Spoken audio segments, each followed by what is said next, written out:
श्रीकृष्णाय परब्रह्मणे नमः। श्रीमद्भगवद्गीता ध्यानश्लोकाः। नमोऽस्तु ते व्यासविशालबुद्धे पुल्लारविन्दायत पत्रनेत्र येन त्वया भारततैलपूर्णः प्रज्वालितो ज्ञानमयप्रदीपः प्रपन्नपारिजाताय स्तोत्रवेत्रैकपाणये ज्ञानमुद्राय कृष्णाय गीतामृतदुहे नमः। सर्वोपनिषदो गावो दोक्ता गोपालनन्दनः पार्थो वत्सत्सुधीर्भोक्ता दुक्तं गीतामृतं महत्। वसुदेवसुतं देवं कंसचाणूरमर्दनं देवकी परमानन्दं कृष्णं वन्दे ஜகத்குரும். அடுத்தது விஸ்வரூப தரிசன யோகத்தில் 52-53வது ஸ்லோகங்கள். ஸ்ரீ பகவானுவாச்ச சுதுர்தசமிதம் ரூபம் திருஷ்ட்வானசி யன்மம தேவா அப்யஸ்ய ரூபஸ்ய நித்யம் தர்சனகாங்க்ஷிணः. ஸ்ரீ பகவானுவாச்ச சுதுர்தசமிதம் ரூபம் திருஷ்ட்வானசி யன்மம தேவா அப்யஸ்ய ரூபஸ்ய நித்யம் தர்சனகாங்க்ஷிணः. அடுத்தது நாஹம் வேதைஹி ந தபசா ந தானேன ந சேஜ்யயா சக்ய ஏவம் விதோ திரஷ்டும் திருஷ்ட்வானசி மாம் யதா. நாஹம் வேதைஹி ந தபசா ந தானேன ந சேஜ்யயா சக்ய ஏவம் விதோ திருஷ்டும் திருஷ்ட்வானசி மாம் யதா அப்படின்னு பெருமாள் என்ன சொல்கிறார்?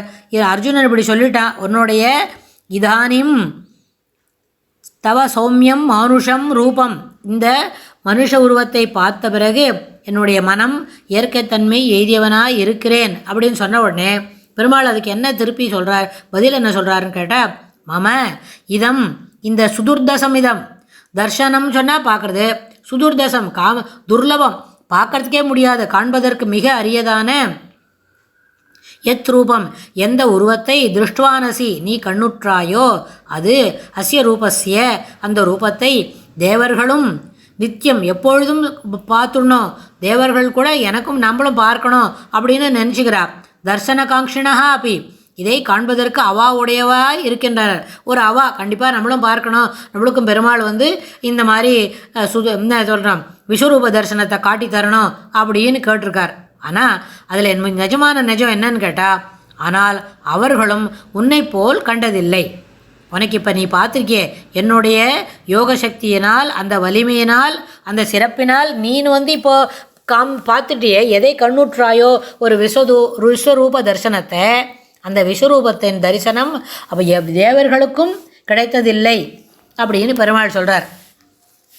சுதுர்தசமிதம் ரூபம் அப்படின்றது இங்கே குறிக்கப்பட்டது 4 கைகளுடன் கூடிய தேவ ரூபம். பெருமாள் அந்த யுத்தம் நடந்த காலத்துலேயும் துவாபர யுகத்தில் பெருமாள் எழுதியிருந்த அந்த 125 வருஷத்துலேயும் நிறைய பேருக்கு பெருமாள் சதுர்புதத்தோடவும் சங்கு சக்கரத்தோடவும் காட்சி அளிச்சிருந்தா உண்டு. ஏன்னா சாதாரணமாக அவர் போகும்பொழுது சிலவாளுக்கு ரொம்ப எலிவேட்டட் சோல் அப்படி இருக்கும் இல்லையா, எப்போவுமே இருக்கும். இப்போ நம்மளுக்கும் இப்போது நம்ம ஊரில் நம்ம இருக்கிற இந்த பிரகிருத்தியில் கூட சில உயிரினங்கள் சில உயிர் எலிவேட்டட் சோலாக இருக்கும். நம்ம மனுஷாலேயே நம்ம வித்தியாசம் நம்ம நிறைய பார்த்துக்கிறோம். அதுபோல் அந்த எலிவேட்டட் சோலாக இருக்கிறவாளுக்கெல்லாம் பெருமாள் சதுர்புஜங்களோடவும் காட்சி தந்ததாக இருக்குது.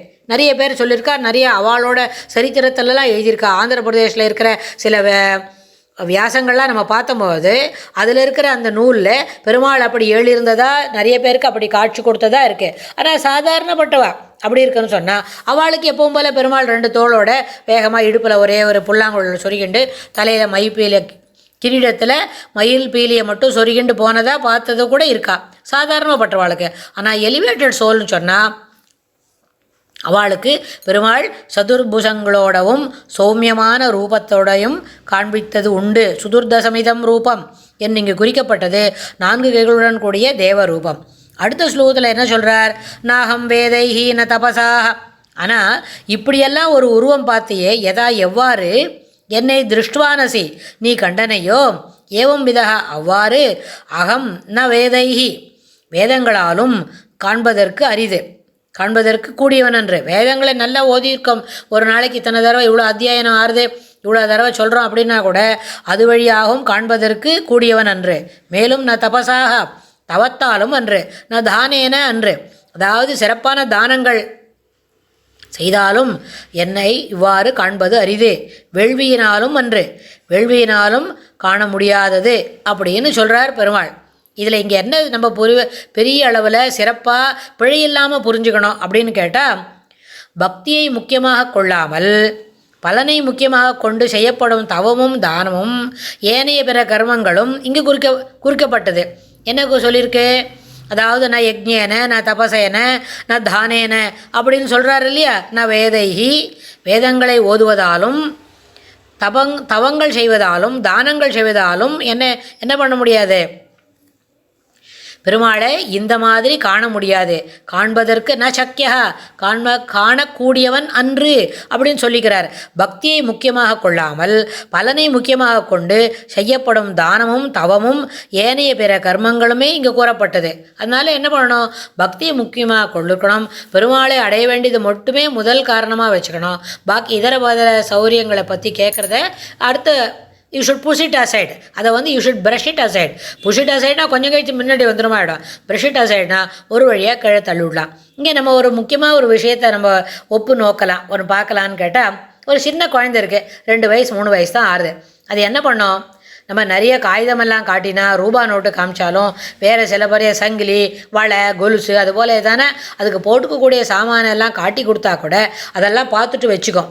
ஆனால் அதுக்கு இம்மிடியேட்டாக கிடைக்கக்கூடியது ஒரு சின்னதாக ஒரு விளையாடுற சாமான், ஒரு பொம்மை, ஒரு மரப்பாச்சி பொம்மை, இல்லைன்னா கரடி சைக்கிள் ஓட்டுறது, இல்லாட்டி போனால் இன்னும் எதான ஒரு அதுக்கு மனசுக்கு இனிமையாக இருக்கிற ஒரு பொம்மை கிடச்சிருதுன்னு சொன்னால் என்ன பண்ணணும் தெரியுமானோ? இந்த ரூபா, இந்த பைசா, இன்னும் எதான அது போட்டுக்கிறதுக்கு இருக்க அணிகலர்னு அதெல்லாம் என்ன பண்ணணும்? அதை அப்படியே ஒதுக்கி தள்ளிவிட்டு அந்த பொம்மையை வச்சுட்டு விளையாடிக்கும். இதெல்லாம் அது ஏன்னா அதுக்கு இதனோட வேல்யூ தெரியாது. அதுக்கு இப்போ மனத்துக்கு இனிமையானது என்ன? இனிமையானது அந்த ஒரு பொம்மை மட்டும்தான்.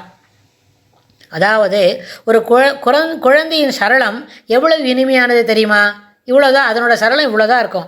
உலக செல்வங்களால் எல்லாம் அது திரஸ்கரித்து விட்டு அது ஒரு மரப்பாச்சியை கொண்டாடும், அதை வைத்து கொண்டு விளையாடும்.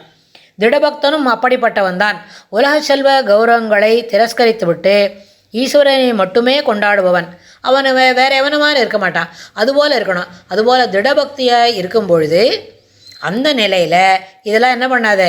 இந்த சாதாரண யஜ்ஞேன தபசேன தானேன சக்கியா, அதனால் என்னை அதில் அறிய முடியாது அப்படின்னு பெருமாள் சொல்கிறார். ஒரு குழந்தையோட சரளம் அது எப்படி சாதாரண ஒரு சின்ன பொம்மையோட சந்தோஷப்பட்டுக்கிறதோ அதுபோல் திடபக்தனும் பெருமாளோடவே சந்தோஷப்பட்டுனுடுவான்.